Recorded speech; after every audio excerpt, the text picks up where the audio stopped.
Let's go. Running routes. Week 16. Taking a look at the Cincinnati Bengals, Pittsburgh Steelers. Hell of a rivalry here. We got a hell of a rivalry.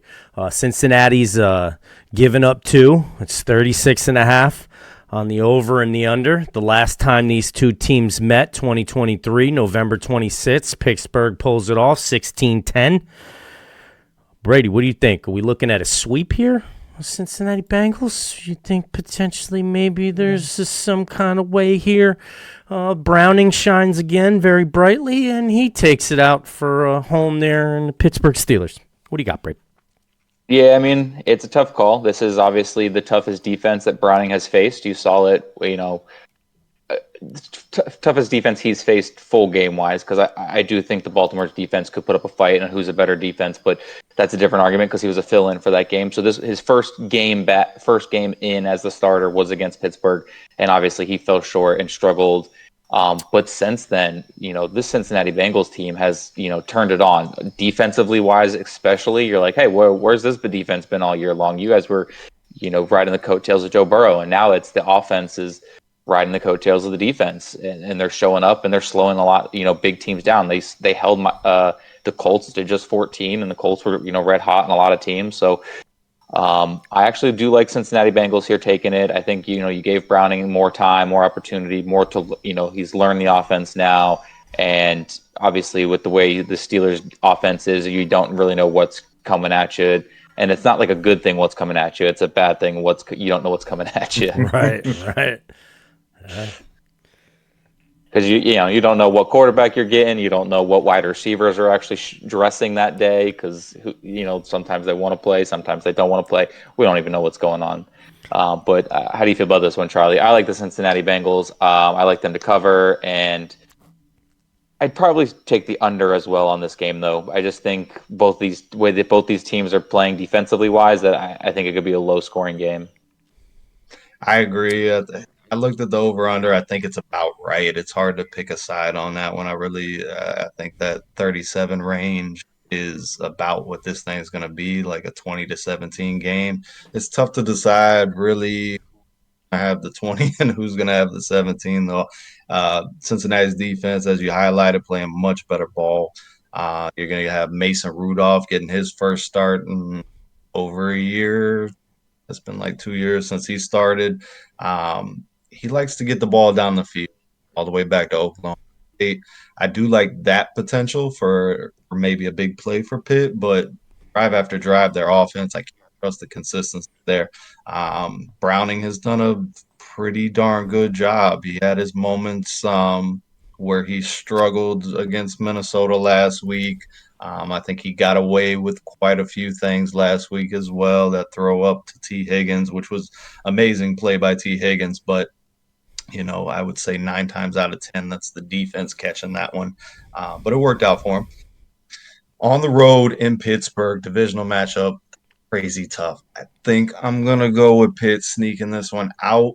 I don't like the point spread on this one either. I think it's a field goal game. I guess you can say Money McPherson is the man when it comes to that stuff. So I think this one go either way. I'll go Pittsburgh, but I definitely can see Cincinnati, especially based off the way that both have been playing here the last 3-4 games. Yeah. Momentum's definitely on the Bengals side. How about you, Ed? Yeah, no doubt. I like it. I'm going to take Pittsburgh here. I'm going to take Pittsburgh here on the under. I'll take Pittsburgh getting the points. I like it. These two teams are pretty matched up when you take a look at the numbers, Browning involved or not. 20th ranked defense, Pittsburgh. Bengals 21st ranked offense. Bengals 30th defense, Pittsburgh's 27th offense. This smells disastrously low scoring. I wouldn't even be surprised if she was down there in the single digits, even though Browning is playing a lot better. I will get a lot better. This is going to be the attack of the backup quarterbacks. Another consecutive week in a row, we have attack of the backup quarterbacks. Doesn't mean you shouldn't tune into this one, folks. It's still be action-packed. It's still definitely going to be a game to watch here with the Mr. TJ Watt over there. on that side. He's always a very interesting character to pay attention to on the defensive side of the ball. Gentlemen, is there anything else that we would like to add here for the Cincinnati Bengals, Pittsburgh Steelers, other than the fact that Pickens said he didn't block down on the goal line for Jaylen Warren because of the fact that he didn't want to get hurt?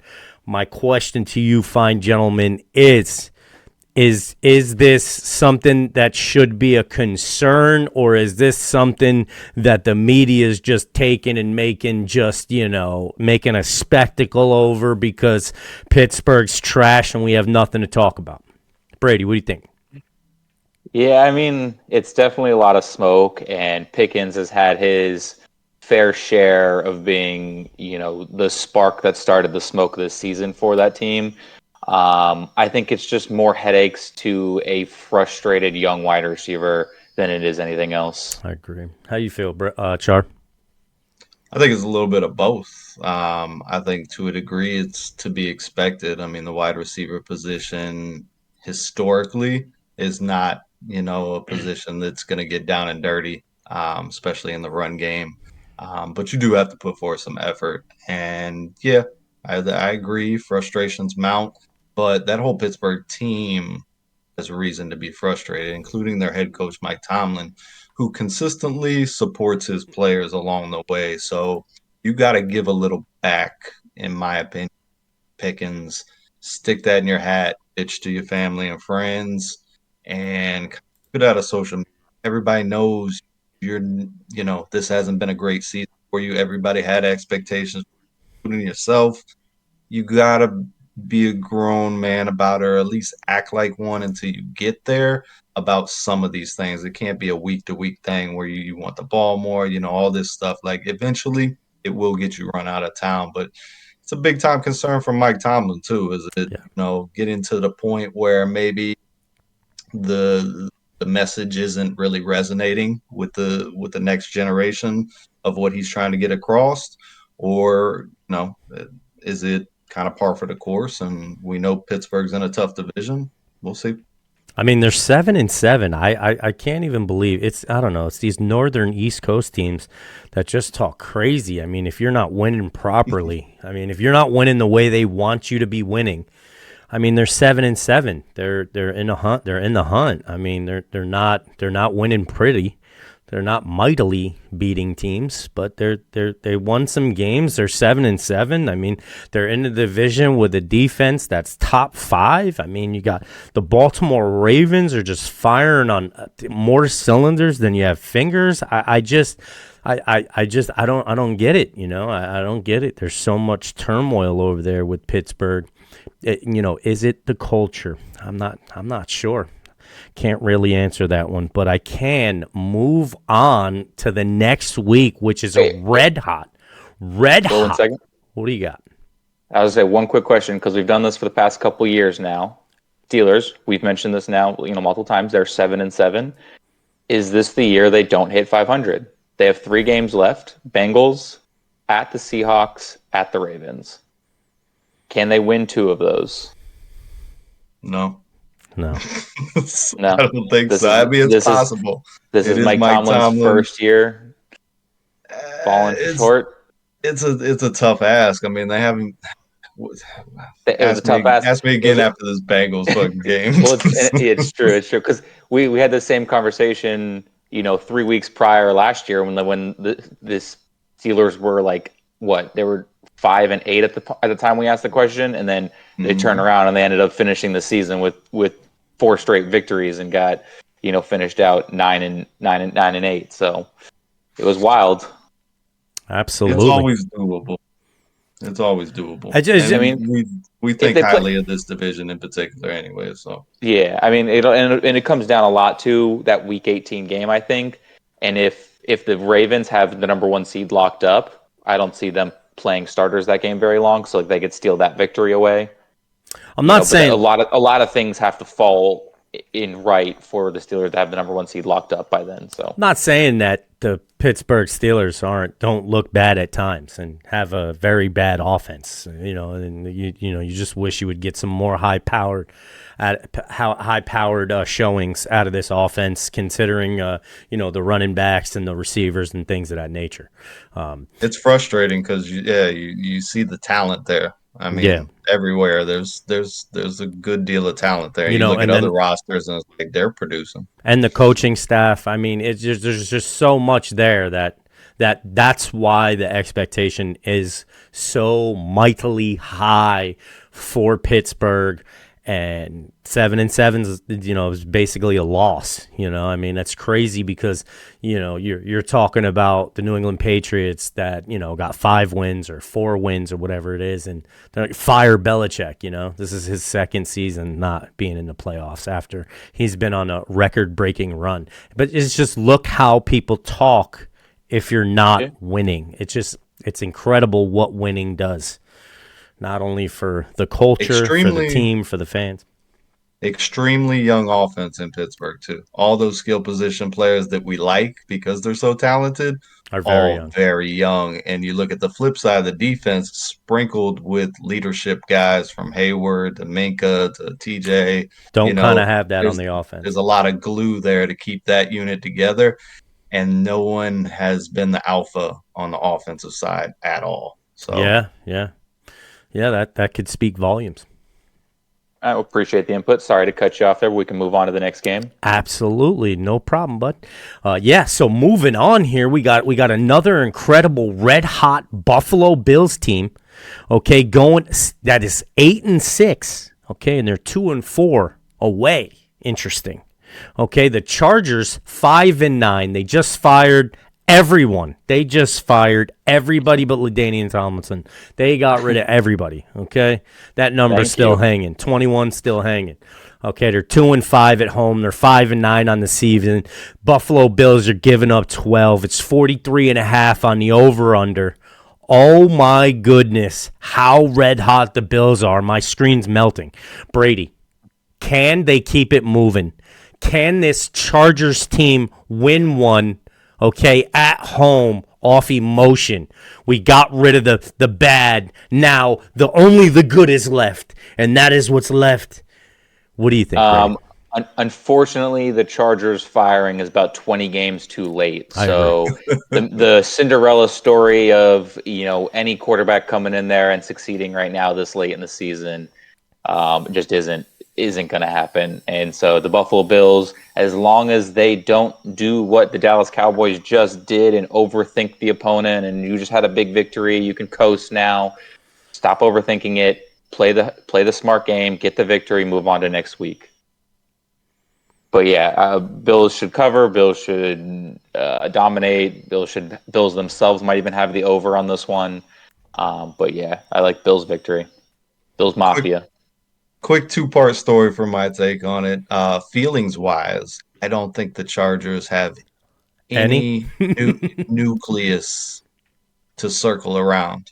I don't think there is a person on the field, minus maybe Eckler, that shows that kind of qualities to me, like visually when I see him, but I don't think he's enough. There's nobody I don't know what the hell they're going to rally around. That's just my personal feelings on the situation. The facts say they're 0-3 against the spread at home. So that right there, Buffalo drop 14 if you need to. I feel like Buffalo gets 30s. Good luck for the Chargers getting to the high teens on this one. So yeah, I like Buffalo. Give them 12 points to everybody. Sprinkle them away. And I kind of like the over 44 because, like I said, I think Buffalo can put some points up and pretty much cruise to this one. How about you? Yeah, I agree. 100. Yeah, definitely. I got the Bills. I'm taking the points. I'm taking the over because I don't know if Allen's gonna stop once he gets going. I don't know who's gonna stop him.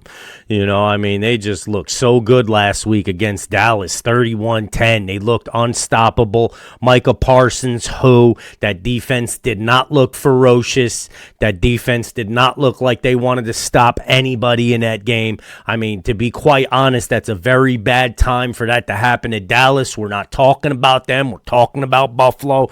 But I just had to say it. I don't have anything else left on this game. I feel bad for the Chargers. I got a quick one. What do you got? Watching the game, and I believe both of y'all did, Josh Allen didn't throw the ball that much.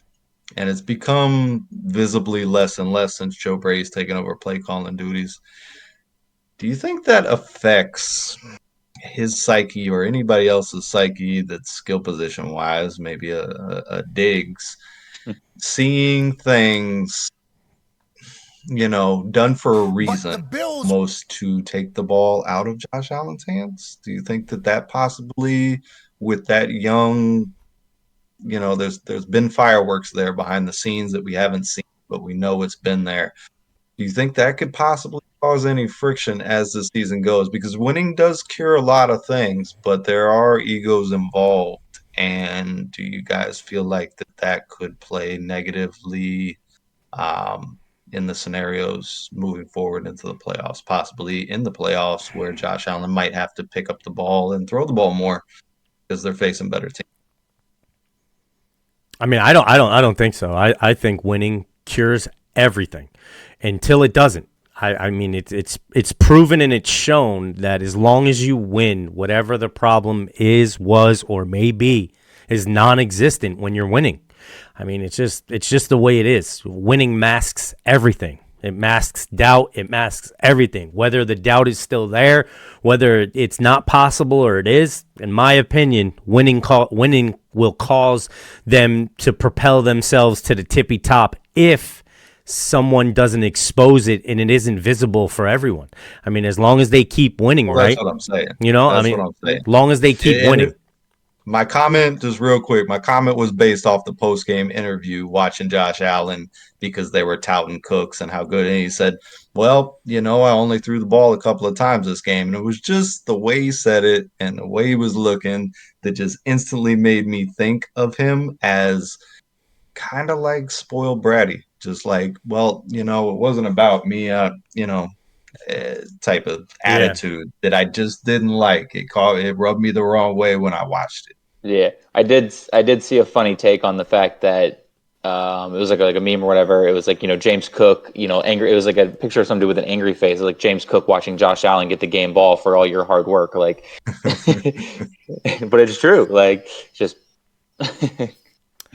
it was a tough game. You can't take nothing away from what James Cook did, and obviously, when things go well, people are mostly happy. There are a few, prima donnas and sprinkled in here and there, and you just got to hope that no one on that team is like that, and they all have the same motive.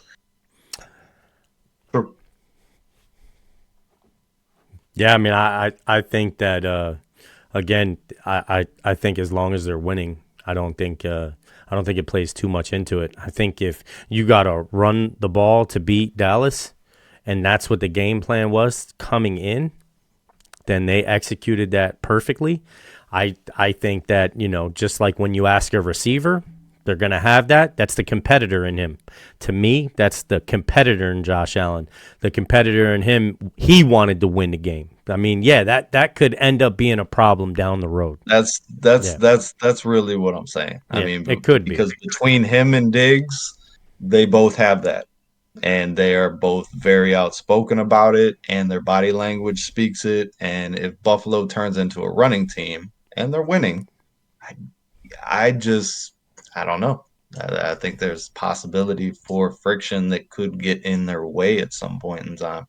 I wonder if that's more Diggs. That's why I asked the question. I wonder if that's more Diggs doing that to him as opposed to that's the way he always was, because we've never seen that from him before.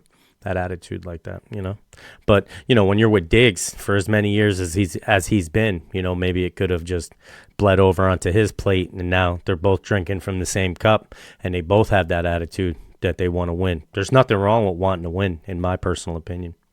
Oh, agree. 100%. You know what I mean? And as long as you're winning, again, I mean, all of this is just speculation until it's a problem. Which what I said prior is, as long as they're winning, it won't matter. The only time it'll matter is when they lose, and then everything gets brought into question. But they haven't lost yet, and they're on a run and look hot. Boy, they look Yes, hot. They look seriously Yes, they hot, do. honestly. So They do. They're tough team right now. Everyone's afraid of. You have to be. absolutely. All right, do we have anything else to add on this Bills-Charger game that potentially Nope. could end up being a I'm blowout? glad we got Saturday football back. That's Let's beautiful. go. It's that time Cincinnati of and year. Pittsburgh playing 2 Saturdays in a row too. That's a Wow. little one off. Wow. No doubt. Saturday. Deuce.